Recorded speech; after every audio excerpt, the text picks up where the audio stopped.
It was a dark and quiet evening in South Jersey when I first heard about the infamous Dead End Road. I was hanging out with some friends at the usual spot, the small diner on the corner of Route 27. It was the kind of place where people gathered after a long day of work, talking about the trivial things that didn't really matter.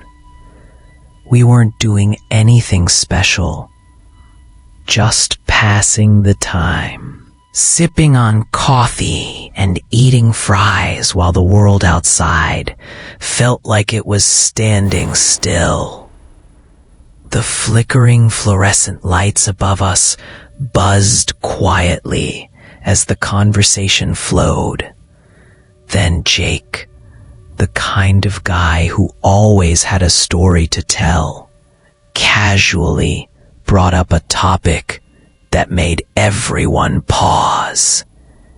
He leaned forward, lowering his voice like he was about to reveal a secret, and said, "Has anyone ever heard of Dead End Road?" We all stopped for a second. Dead End Road? I hadn't heard of it, and I figured the others hadn't either. Jake had been talking about random creepy places in New Jersey. So this sounded like just another one of his horror stories. The thing about Jake was that he had a way of making the most unbelievable tales sound like they could be real. But Dead End Road sounded different from the usual stories. There was something in the way he said it, something in his tone, that gave it an edge. "It's not like the other places," Jake continued. "This one, you don't talk about it. You don't even drive down it unless you're ready to disappear." I chuckled, dismissing it as just another spooky story to entertain us for a few minutes. Everyone else did the same, exchanging half-hearted jokes and rolling their eyes. But then Jake's expression changed. He wasn't smiling anymore, his usual cocky attitude replaced by something darker, something more serious. He looked around the table, making sure no one was joking, before speaking again, his voice barely above a whisper. "I'm serious," he said. "I've heard things, weird things.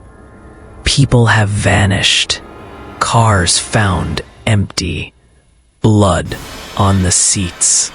No one knows what happens to them.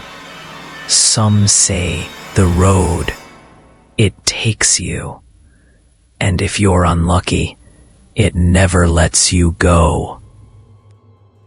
The rest of us sat there, frozen in place, staring at Jake. He wasn't making eye contact anymore.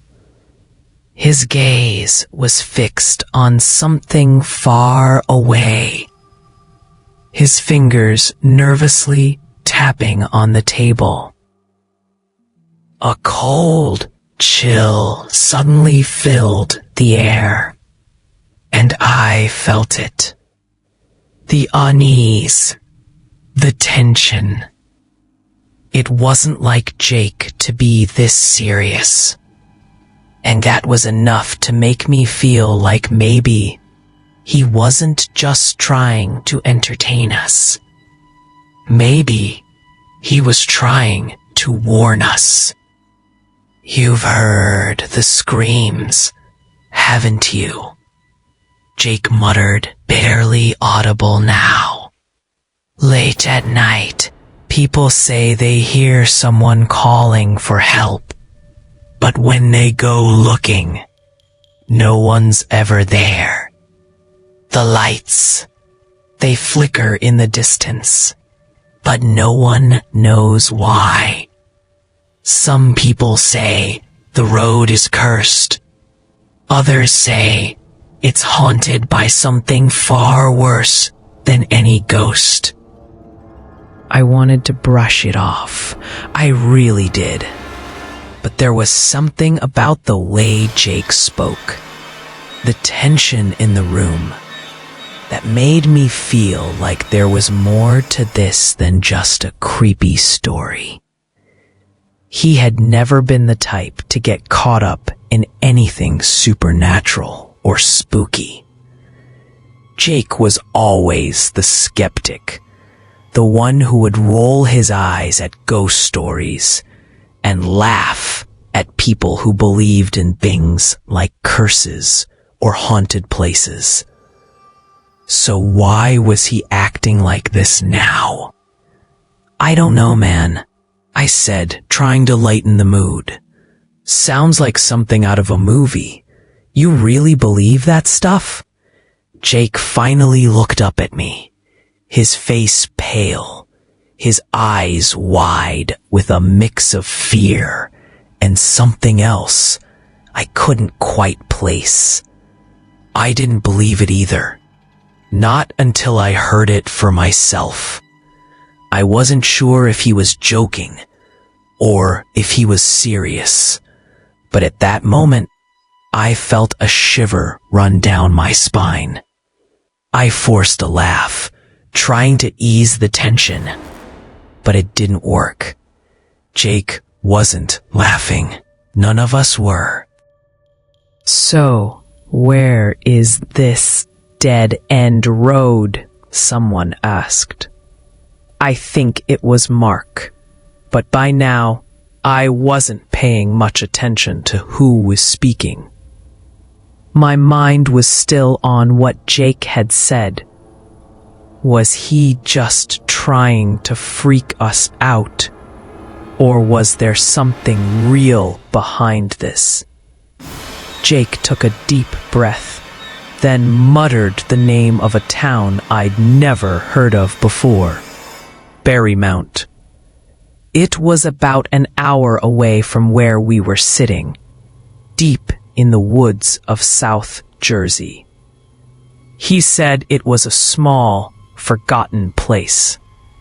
A road that was barely even a road anymore. Just a dirt path that led into the thick woods. People had stopped going there years ago, but the legends about it, the stories, they never stopped. I wouldn't go down there if I were you, Jake warned, his voice quiet and tense.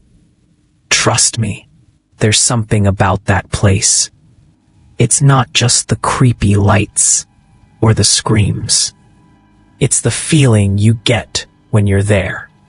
Like, I laughed, not because I thought it was funny, but because I didn't know what else to do.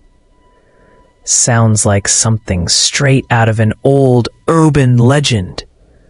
What, are we supposed to be scared now? Jake didn't laugh. Go ahead. I dare you to drive down it. Just don't come back telling me I didn't warn you. After that night, the conversation shifted back to more trivial matters. But I couldn't shake the feeling that Jake had said something important. I couldn't stop thinking about Dead End Road. The way he spoke about it. Like it wasn't just a place, but a force.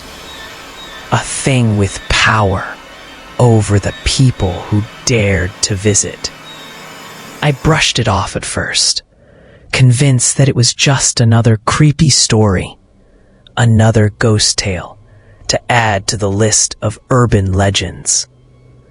But curiosity gnawed at me, and for the next few days, I couldn't stop thinking about it. I started to do some digging, asking around about Berrymount and the infamous Dead End Road. The more I looked into it, the more I realized that the stories weren't just stories. There were accounts, real accounts, of strange things happening there. People vanished. Cars were found abandoned. Sometimes, all that was left were the bloodstains in the seats, as if the driver had been taken in the middle of a nightmare. There were a lot of theories about why the road was cursed. Some said it was an old burial ground, that the spirits of those who had been buried there had come back to claim the living.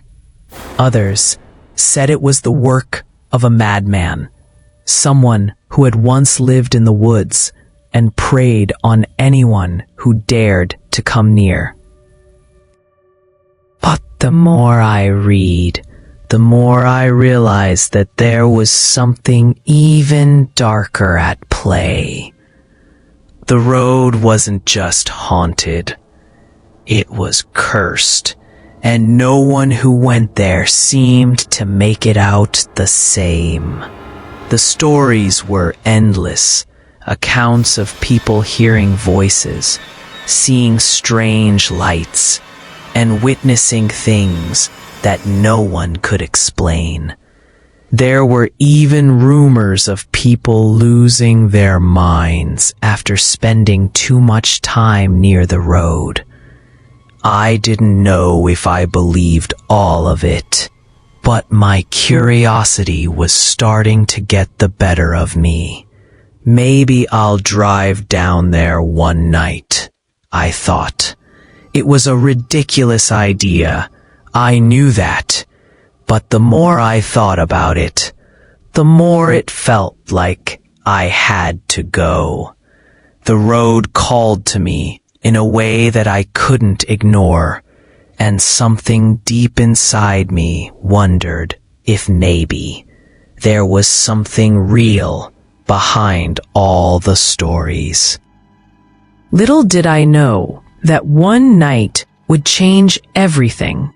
My curiosity would lead me down a path darker than I could ever imagine.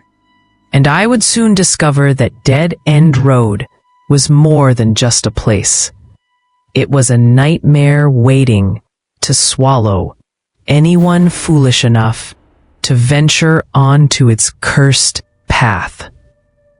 A few weeks after that strange conversation with Jake, the opportunity to venture down Dead End Road finally came. I remember it vividly. The cool air of a late-night drive, the excitement, and that undeniable sense of curiosity. We had nothing better to do, and the challenge was set. It wasn't just me. Mark, my reckless friend, was right beside me. He was always the type of guy who sought out adventure, the guy who would happily dive into the unknown without a second thought. He was the kind of person you wanted by your side when you wanted to make a night interesting, but maybe not when you were looking to stay safe. The car was packed with the usual mix of excitement and anxiety. We were young, invincible, or at least we thought we were. The night had a calmness to it, the kind that makes you feel like the world is quiet, but underneath, something's about to shift. Mark gripped the wheel with both hands as we cruised through the familiar streets. We passed the diner on the corner, the one where we always ended up after a long night out. We waved at a couple of strangers filling their tanks at the gas station. All the usual sights that made up the mundane part of our lives. But as we got farther out, the scenery began to change. We drove past the dense woods that stretched for miles on either side, dark and impenetrable. The trees loomed like silent sentinels, their branches swaying in the wind, casting long, twisted shadows across the road. It was a strange place, those woods. People talked about them sometimes, whispering about how odd it felt to drive through, how eerie the place seemed after dark. But it wasn't until we were on the edge of those woods, heading into what Jake had warned me about, that I started to feel that unsettling sensation crawl over my skin. At first, I ignored it. After all, nothing had happened yet, and the road was still just a road. But then, there it was, the sign. It was barely standing, crooked and faded, almost as if it had been forgotten by time. It had the words "Dead End Road" scrawled on it, in what was once white paint, now peeling and cracked. The sign seemed like it had been there forever, enduring the elements, yet still defiant in its warning. I looked at Mark, my heart racing, unsure of what to think. For a split second, both of us hesitated. We exchanged a glance that spoke volumes, the weight of our decision hanging between us like a heavy fog. But what was the harm? We were already here, and the curiosity had already begun to claw at my insides. What could go wrong? I said, half joking, half nervous. Mark smirked, eyes on the road ahead. And so we turned onto Dead End Road. The first few moments were calm, too calm, almost too perfect. The road was narrow, winding its way deeper into the woods. The trees on both sides seemed to close in on us, their branches reaching out like twisted fingers. The headlights of the car cut through the darkness, illuminating only a few feet in front of us at a time. I could hear the soft hum of the engine, the sound of tires crunching over the gravel, and the occasional rustle of leaves in the wind. The air felt thick, suffocating, as if the world outside had disappeared, and we were driving in some kind of suspended reality. We kept driving, slowly, taking in the eerie quiet that surrounded us. It was as if the world had forgotten us. There were no sounds, no animals, no insects, not even the distant hum of a highway somewhere. It was just us, the car, and the oppressive silence. I glanced at Mark, and he seemed just as tense, his hands tightening around the wheel. He didn't say anything, but I could see the unease written on his face. Then the quiet grew heavier. The silence wasn't peaceful anymore. It was suffocating, as if something was lurking just beyond the edge of our headlights, watching us. The trees seemed taller now, darker. They cast long, twisted shadows across the road, and every time the wind howled through the branches, I swore I could hear whispers just beneath the sound. The atmosphere was thick with dread. It was as though the road was pulling us deeper into something we couldn't see. Suddenly, Mark slammed on the brakes, jolting me out of my thoughts. The car came to a screeching halt, and I felt my heart skip a beat. We both looked ahead, straining to see in the dim light. On the side of the road, an old car sat abandoned. The headlights were still on, casting an eerie glow on the overgrown grass. The vehicle was rusted, the paint peeling, its tires flat and deflated. But what struck me the most was that there was no one inside. No driver, no passengers. The car just sat there, like it had been forgotten by time. I felt a chill crawl up my spine. My eyes locked on the empty car, and a knot formed in my stomach. This wasn't right. This was the kind of thing you saw in horror movies.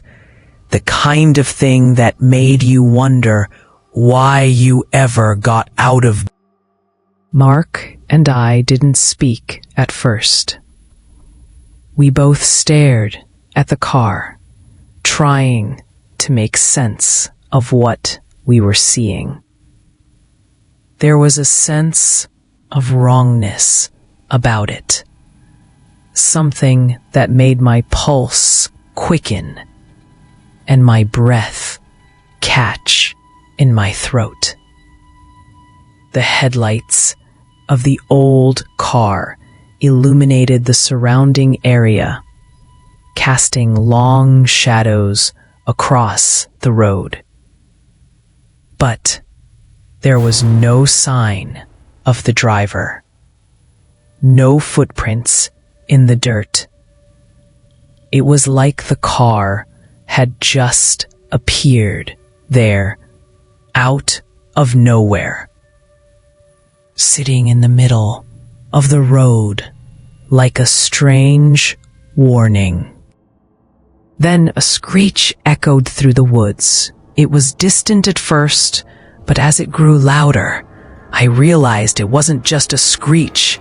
It was the sound of something dragging, something heavy and unnatural. My heart raced.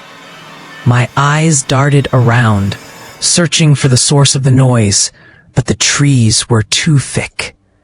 There was nothing to see except the shadows. The screeching sound grew louder and louder, closer now, almost as if it was following us. I could feel the fear building in my chest, a tightening sensation that made it hard to breathe. Mark shifted uncomfortably in his seat, his fingers gripping the wheel so tightly his knuckles were white. Without saying a word, Mark shifted the car into reverse and hit the gas, his foot slamming down hard on the pedal. We sped away from the abandoned car, the screeching sound still echoing in the distance. The trees blurred past us as we raced down the road, but the unease didn't fade. It lingered, hanging in the air like a dark cloud, pressing down on us, suffocating us. We didn't stop to look back. We didn't need to. The fear that had gripped us was enough to tell us that whatever was back there, whatever was making that sound, was not something we wanted to encounter. Not tonight. Not ever. And as we drove away from Dead End Road, the unsettling silence of the woods slowly began to fade. But the feeling stayed with me long after we had turned the corner and the road behind us was lost in the darkness. Something had shifted. Something had followed us. As we made our way further down the road, the darkness seemed to stretch on forever. The trees were no longer just trees. They were something else. Twisted, gnarled shapes that looked like figures standing guard. Their branches reaching out like hands. Their shadows curling around the car. The more we drove, the more I felt like the road itself was alive, breathing, waiting for something. Every time we turned a corner, the road seemed to change, leading us deeper into a nightmare we could neither understand nor escape. The air grew heavier, thick, with something we couldn't put our finger on. It felt oppressive, like the weight of the world was pressing down on us, suffocating us with its unseen presence. I glanced at Mark, who was gripping the wheel tightly, his knuckles white. His jaw was clenched, his eyes darting nervously between the road and the trees. His usual cocky attitude was gone. In its place was a look of unease, of fear that he was trying so desperately to hide. We had been driving for what felt like hours, and yet there was no sign of the end of the road, no sign of the world we knew beyond this twisted path. We didn't speak. There was nothing to say. We were both lost in our own thoughts, consumed by the strange, unsettling energy of the place. The only sounds were the hum of the engine and the crunch of tires on gravel. Every so often, the wind would whistle through the trees, carrying with it a strange, almost mournful sound that made the hairs on the back of. And then something happened. At first, it was subtle, a slight shift in the car's movement, a feeling like the car had become heavier. It felt like we were dragging something. It wasn't the kind of heaviness you get when your car is low on gas or when you've packed it with too many things. It was different, like the car was carrying something it shouldn't have been. Something that made every turn, every bump, feel like it was taking more effort than it should. At first, I thought it was just the road, or maybe the tires. The uneven gravel beneath us could easily explain that sensation. But then, Mark looked over at me, his face pale, and I saw it in his eyes before he even said a word. "Do you feel that?" he asked, his voice barely a whisper. I nodded, but I couldn't bring myself to speak. The weight in the car was unbearable now, and the silence was so thick, it felt like it was pressing against us. The kind of silence that isn't peaceful, but heavy with something dark, something that doesn't belong. I looked out of the window, trying to distract myself, but all I could see were the trees closing in on us, their dark branches like fingers curling toward the car. It was as if the road itself had become a living, breathing thing, consuming us, pulling us deeper into whatever nightmare was waiting for us at the end. I could feel my heart pounding in my chest, the fear creeping up on me like a slow wave. What had started as a thrill, a dare between friends, had quickly turned into something I could barely comprehend. I wanted to turn around, to drive back, but something deep inside kept us going. Maybe it was curiosity, maybe it was fear, but And then we heard it, a faint whisper from the back seat. It was so soft at first, so quiet, that I thought it was just the wind or my imagination playing tricks on me. But then it came again, louder this time, unmistakable. Get out. The voice was low, breathy, almost a whisper, but it was clear as day. Neither of us dared to turn around, to see where it came from, to confront whatever was in the back seat with us. It wasn't possible, right? No one else was in the car. It was just the two of us. But I couldn't shake the feeling that something was there, something that didn't belong. Mark didn't say anything. He just pressed his foot harder on the gas pedal, as if the faster we went, the further away we could get from whatever was trying to speak to us. But the faster we went, the louder the whispers became. Get out. It was repeated, like a command, a plea, a warning.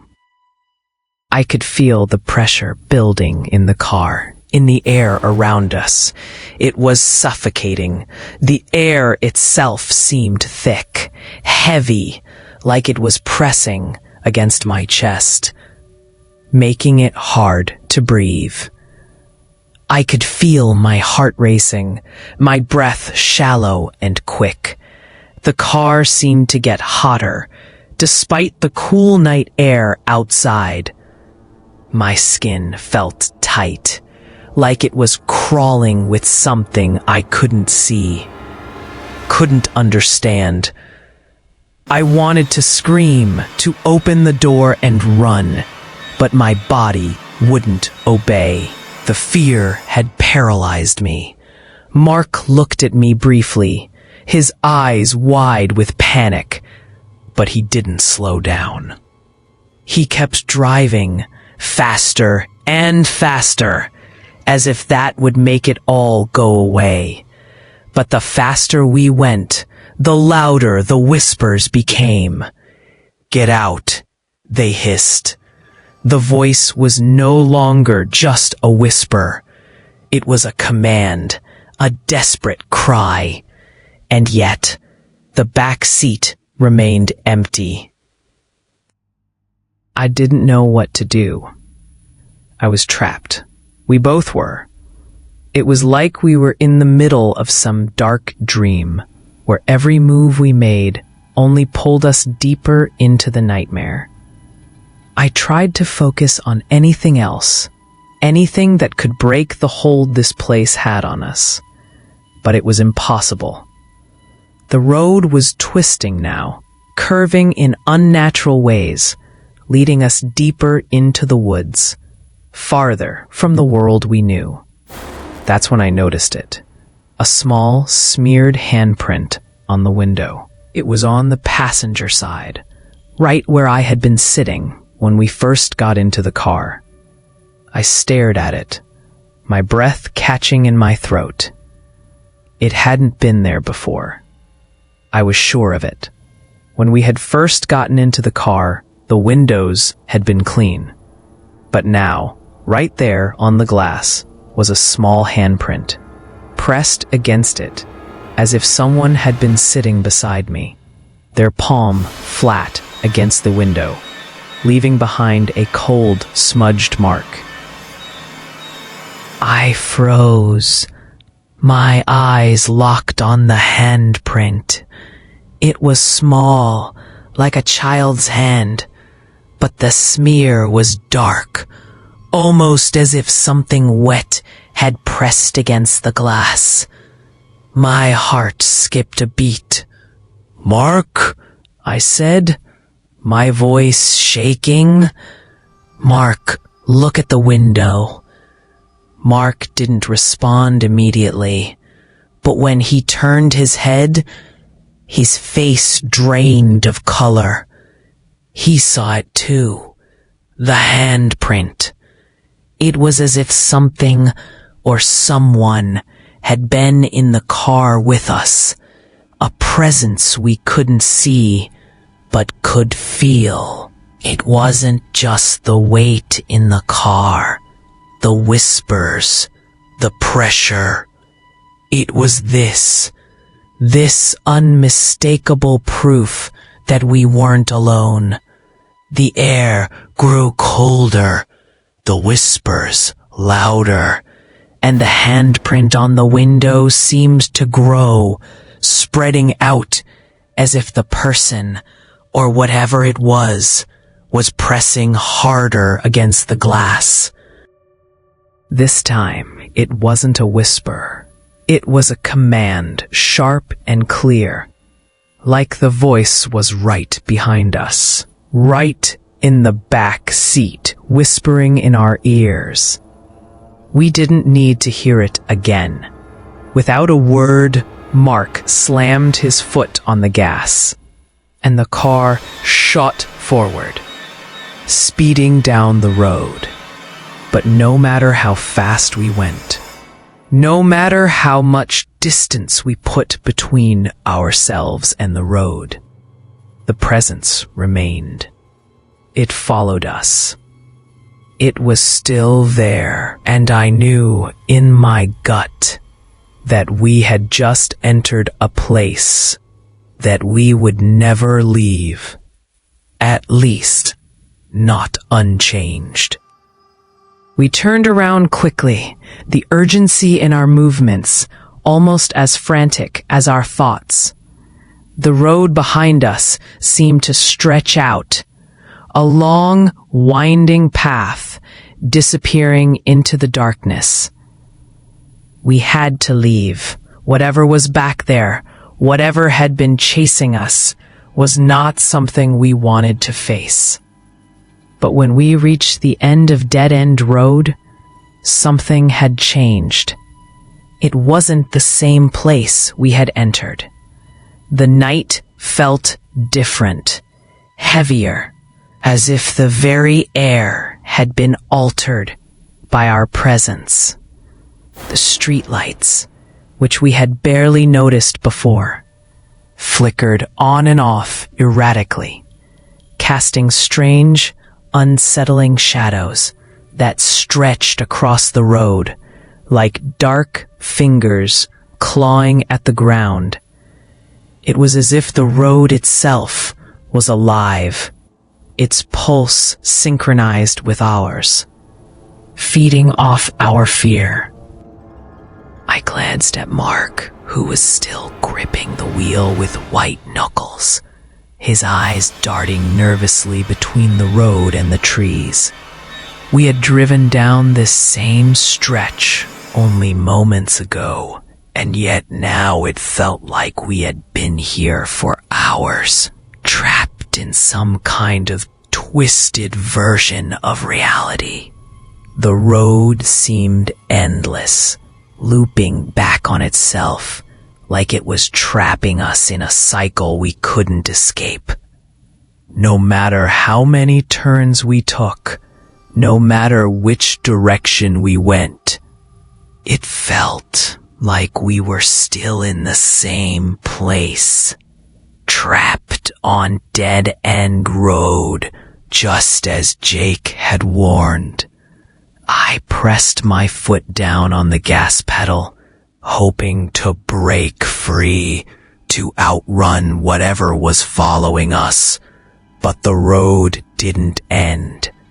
The trees seemed to press in closer, their gnarled branches reaching out like hands, blocking our way. The car seemed to slow down, no matter how hard I tried to speed up, as if the road itself was resisting us. Hundreds of them, glowing faintly in the darkness, scattered among the trees. At first, I thought they were animals. Maybe deer or raccoons, something harmless. But then I noticed how they moved. They weren't moving like animals at all.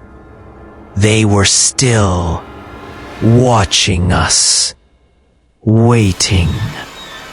The eyes blinked slowly, deliberately, as if they were observing us, studying us. The light from the headlights caught them just enough to make them shine with an unnatural glow, like tiny, hollow orbs of light. They weren't reflecting light the way an animal's eyes might. They were radiating it. I swear I saw dozens, maybe even hundreds of them, all around us. The eyes were scattered throughout the trees, high and low, blinking in the dark.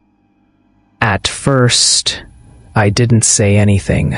I just kept driving, my heart pounding in my chest, my breath shallow and quick. But then, something shifted. The eyes weren't just there anymore. They were following us, moving with us, keeping pace with the car. I looked at Mark, his face as pale as a ghost, his mouth open in shock, his grip on the wheel tightening even further. "Do you see that?" I whispered, my voice barely audible over the sound of the engine. Mark didn't respond. He just nodded, his eyes wide with fear, his foot pressing harder on the gas. But no matter how fast we went, the eyes kept following us, like they were part of the night itself. It was as if they were drawing closer, as if the trees were alive, watching our every move, waiting for us to make a mistake. I swerved the car, trying to shake them off, but the eyes stayed with us. They moved as we moved, shifting and flickering in the darkness, always there, just on the edge of my vision. I could feel them, feel their presence, like cold fingers brushing against my skin. It was as though the darkness itself had eyes, and those eyes were watching us, waiting for something to happen. Mark was panicked now, his breathing shallow, his eyes darting back and forth between the road and the trees. "What the hell is going on?" he muttered, his voice hoarse. I didn't have an answer. I didn't even know what was happening.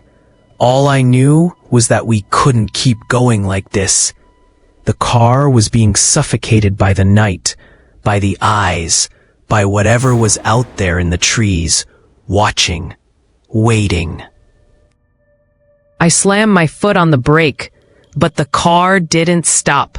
It kept moving forward, the engine sputtering, the tires screeching against the gravel.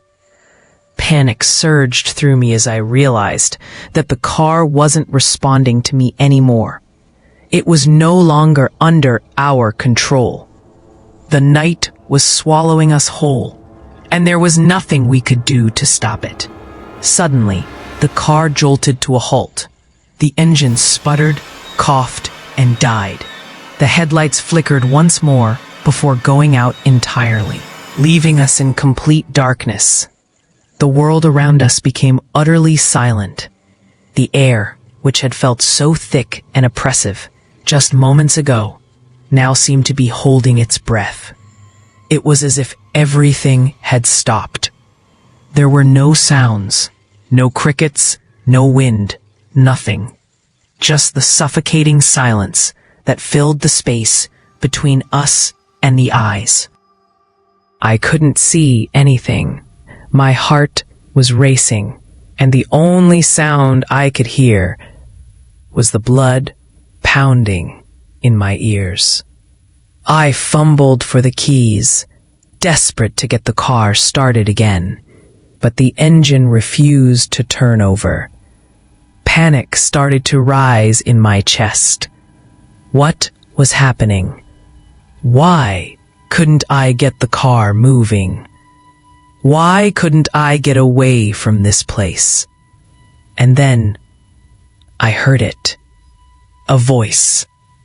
A whisper. It was so close, it felt like it was right in my ear, as if someone or something was sitting in the back seat with us, breathing in the dark. The voice was low, almost gentle, but there was no mistaking the cold, malicious tone behind it. Stay forever. The words sent a shiver down my spine, a cold wave of terror that washed over me. It wasn't just a voice. It was a command, a promise. And the worst part was that it didn't sound like it was coming from anywhere outside the car. It felt like it was coming from inside the very air we were breathing. A presence that had always been there, just waiting for the right moment to reveal itself. Mark froze, his eyes wide in terror. His hands gripping the wheel so tightly, I thought he might crush it. He didn't speak, didn't move, didn't even breathe. The only sound was the whisper, lingering in the silence, like a dark, malevolent shadow that refused to leave. I wanted to scream, wanted to open the door and run, but I couldn't. The fear had paralyzed me, rooting me to my seat. My body was frozen, my mind racing, trying to make sense of what was happening. But there was no sense to be made. We were trapped. We were stuck in this nightmare. I tried to speak, to say something, anything, but my voice caught in my throat. My breath came in short gasps, and my chest tightened as the darkness pressed in around us, suffocating us. The eyes, those countless eyes, were still there, watching us, waiting.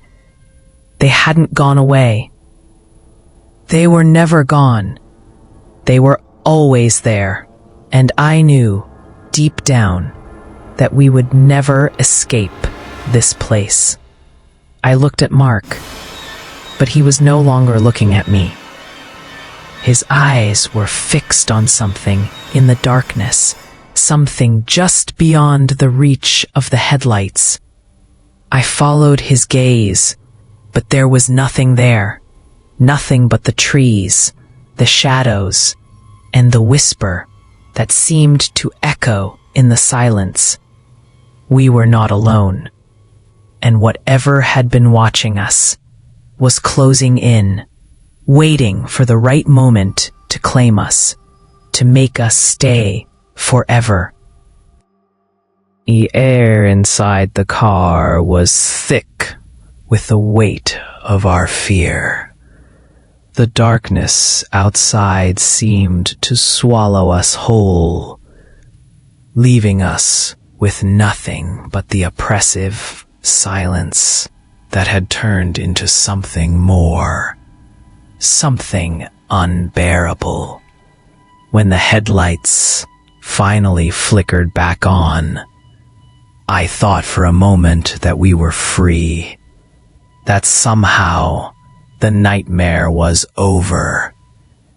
But as the light pierced the darkness and illuminated the road ahead, I realized we were not at the end of the road. We were in the same spot we had just passed, the same twisted stretch of gravel, the same dark looming trees, the same shadows dancing in the dim light. The road stretched on in front of us, but it felt like we were trapped in a loop, a cycle we couldn't break free from. No matter how many times we tried to turn around, no matter how many times Mark slammed the car into reverse or sped forward, we ended up in the same place.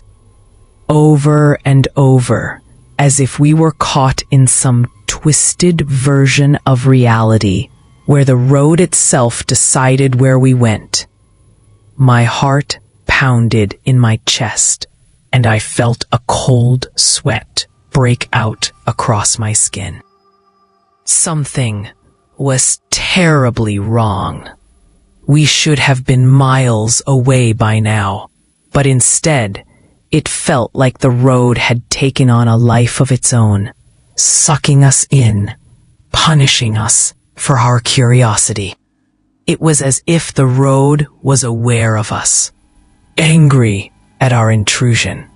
I looked at Mark, who was white as a sheet, his eyes wide with panic.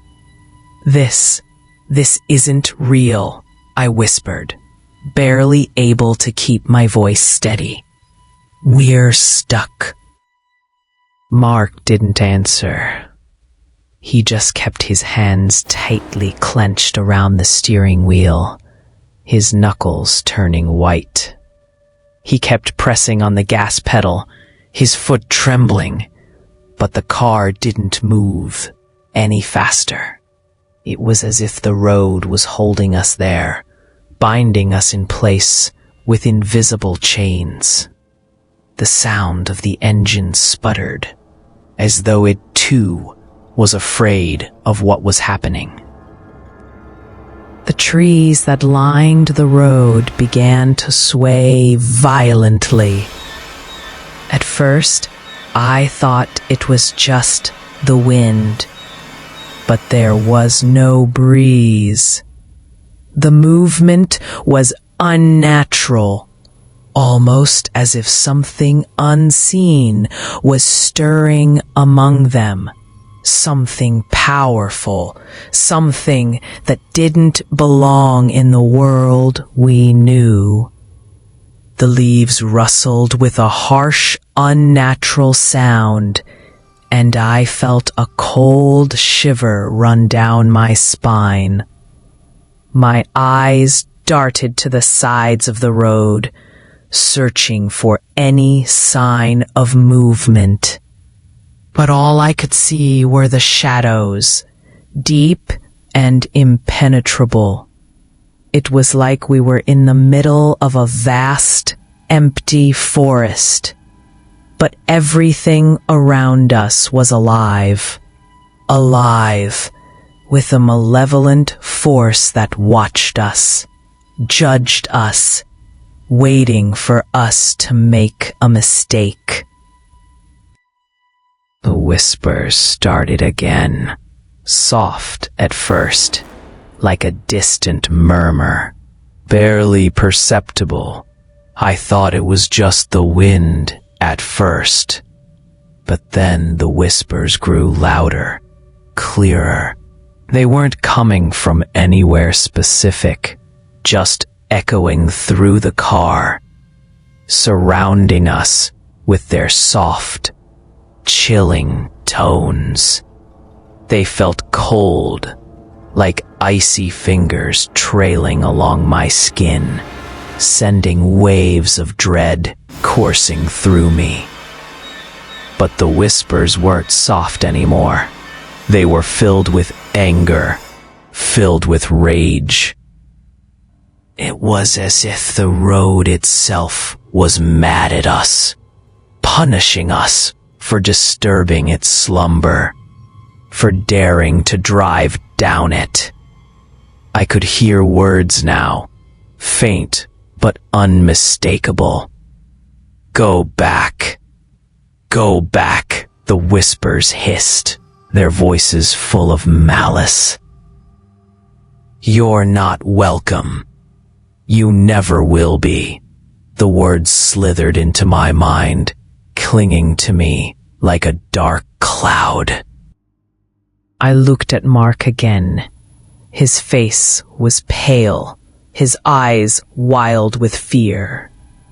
His lips were trembling as he muttered to himself, repeating over and over, "We need to leave. We need to leave." But it was clear to me now that we couldn't leave. We couldn't escape. Mark slammed his foot down harder on the gas, his hands shaking violently as he gripped the wheel. "Come on," he shouted, his voice cracking. "Move! Move!" But the car wouldn't budge.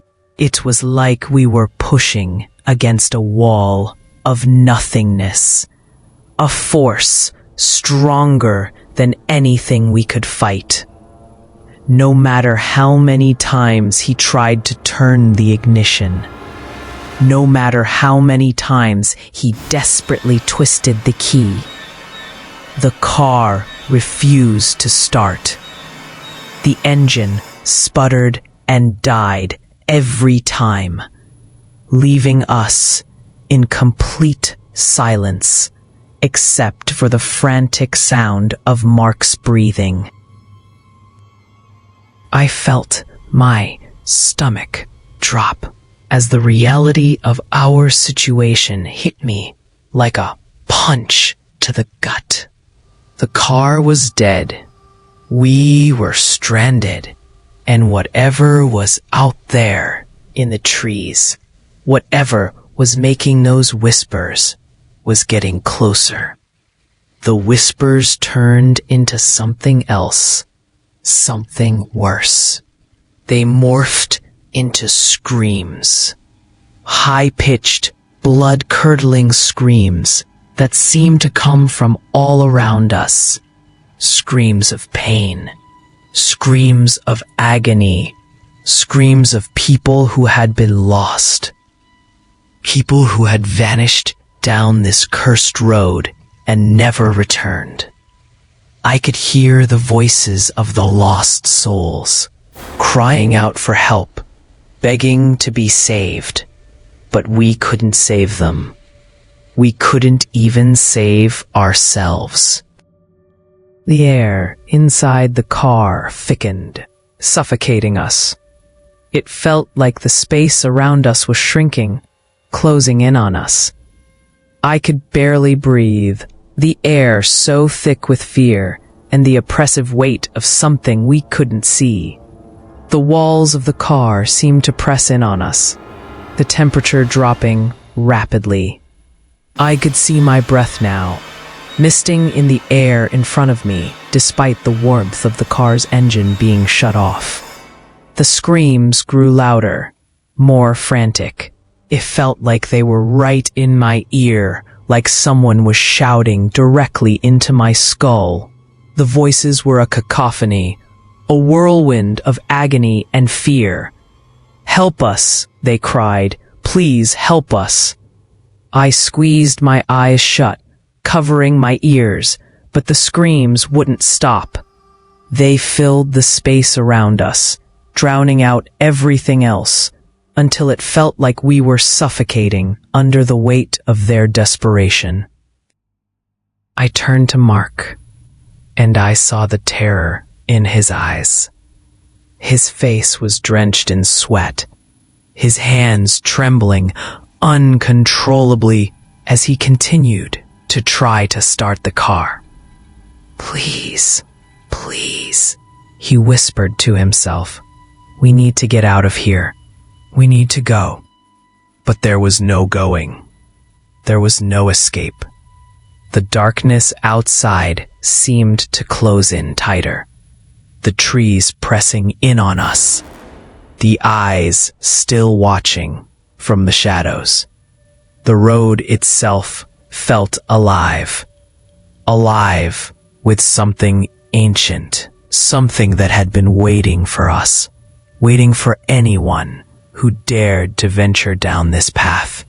We were its prisoners now, trapped in a place where no one ever left. The voices in the air became a chant, growing louder and more insistent, until they drowned out everything else. "You can never leave," they whispered. "You can never leave." It was like the road itself was speaking to us, sealing our fate. We were stuck. We were lost. And whatever was out there in the dark was getting closer, ready to claim us, just as it had claimed the others before us. In that moment, I realized with a sickening certainty that there was no way out. We had entered something far darker than we could comprehend, and now we were part of it. There would be no escape, no way to turn back. We were stuck in the endless night, lost to a road that would never let us go. And whatever force was behind it, whatever evil power lurked in the shadows, was not going to let us leave. The hours seemed to stretch on forever, the hands of the clock mocking us with their slow, endless tick-tock as we spiraled deeper into the nightmare that was Dead End Road. The car had long since stopped obeying our commands, refusing to start, refusing to leave. The oppressive silence outside was suffocating. The air inside the car, thick with fear and the weight of something we couldn't escape. Every turn we made, every desperate attempt to get away, only led us further into the darkness. The trees loomed like silent sentinels, their twisted branches curling around us as if to hold us captive. The road seemed to pulse with an unnatural energy, twisting and contorting in ways that defied logic. Mark's breathing was erratic now, his eyes wide with terror, his hands gripping the steering wheel so tightly his knuckles were white. He kept muttering to himself, as though trying to convince himself that everything was fine, that we could still find a way out. But we both knew the truth. There was no way out. The road was alive, and it was closing in on us. The car's headlights flickered and sputtered, casting eerie, dancing shadows across the trees. It felt like we were in the middle of some kind of twisted dream. The world around us shifting in unnatural ways, as if we had stepped into a place where the rules of reality no longer applied. I could hear the whispers again, soft at first, then growing louder, more insistent. I felt the chill of dread settle deep in my bones as the whispers became clearer, more coherent. "Stay," they repeated. "You were warned."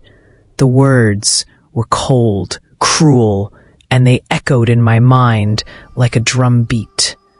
The air seemed to vibrate with the presence of something ancient and powerful, something that had been waiting for us to stumble onto this cursed road, waiting to claim us.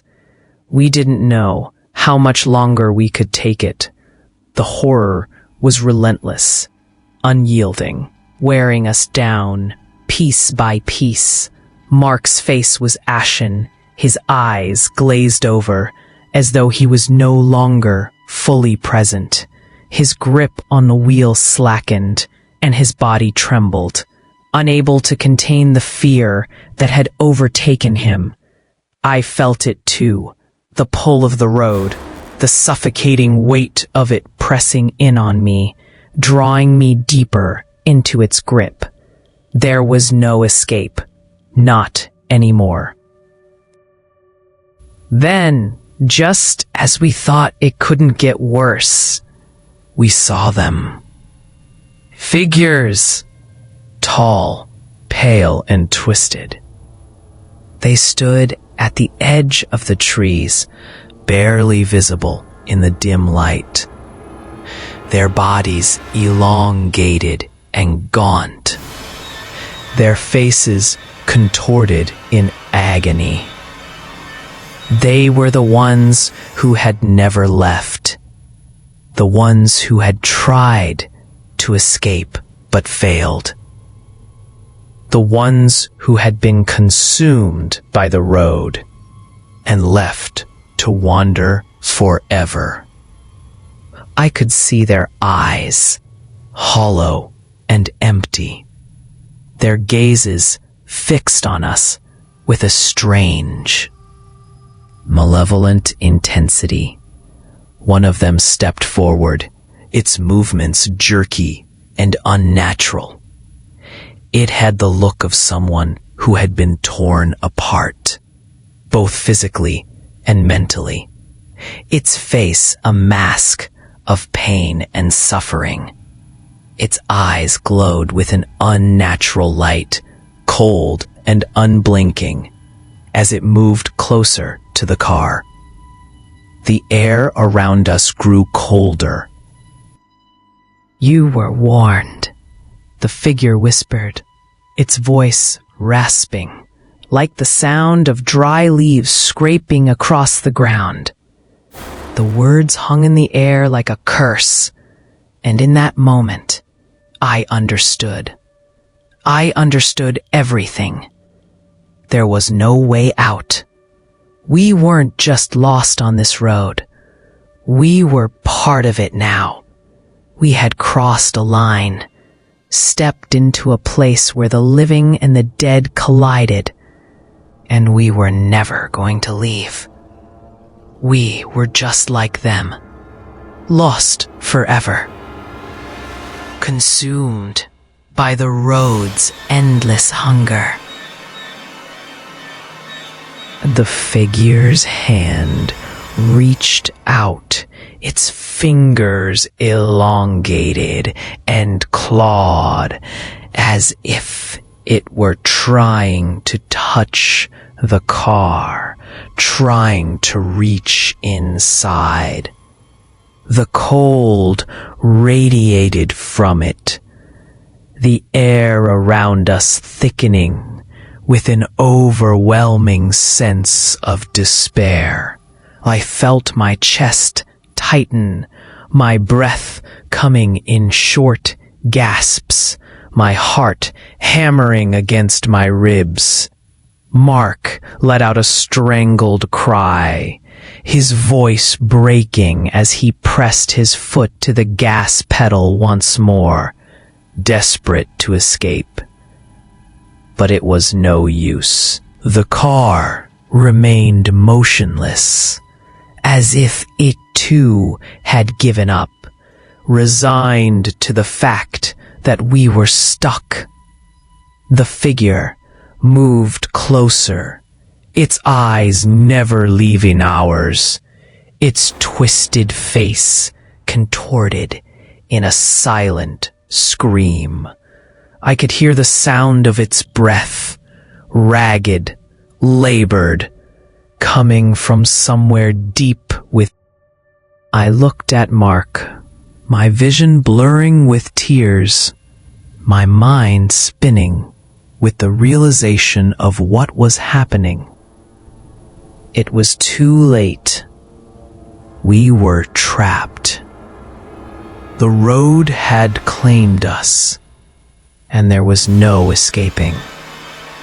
No matter how hard we tried, no matter how fast we ran, the road would always pull us back, over and over again, until we became just like the others, lost, wandering, part of the endless curse that had claimed so many before us. The last thing I heard was Mark's scream, a sound so full of terror and despair that it tore through the silence, echoing in my ears, even as the figure's face loomed closer. It was too late. It was all too late. The road had taken us, and there was no escape from its grip. To this day, if you drive down South Jersey's Dead End Road, you may see an old car by the side of the road, its headlights dimmed and flickering like a dying breath, with the faint sound of whispers carried on the wind. It's always there, waiting, a silent monument to those who dared to drive down that cursed path. No one knows who they are, or what became of them, but they are always there, waiting, watching, ready to claim the next curious soul who wanders too far from the beaten path. And if you're brave enough, or foolish enough, to drive down that cursed road, remember this: you may never leave. The road doesn't forget, and it doesn't forgive. Once you've entered its grip, you're part of its haunting legacy, lost forever to its endless hunger.